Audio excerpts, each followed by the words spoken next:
الحاجه الخطيره الثانيه، ودي انا ملاحظها قوي بقالي اسبوع 10 ايام كده، وانا بحب اجيب الكلام من الاخر.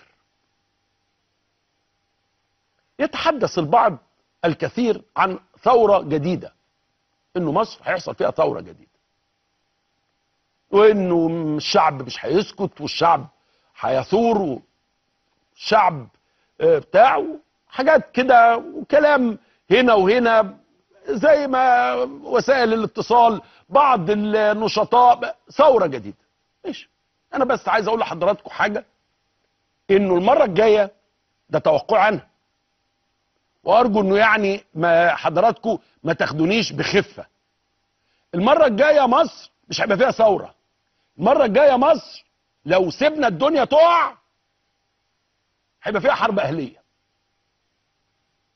ستشهد مصر اول حرب اهليه في تاريخها.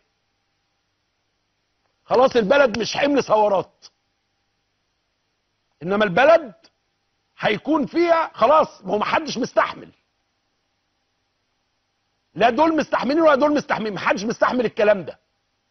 الناس هتنزل لبعض في البلد، يعني اللي عايز يهزها اليومين دول او عايز يجيب عليها وطيها، انا بقول له الاتي، وانا معلش استاذ خالد بيضحك، بضحك صراحه، وناس كتير هتضحك.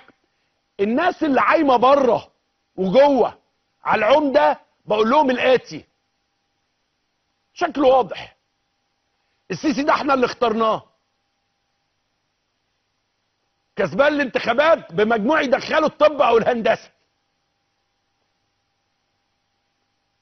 وعنده 4 سنين ويخش انتخابات، يا يقعد يا يمشي، يا عمل حاجه كويسه يقعد او ما عملش حاجه كويسه فيمشي.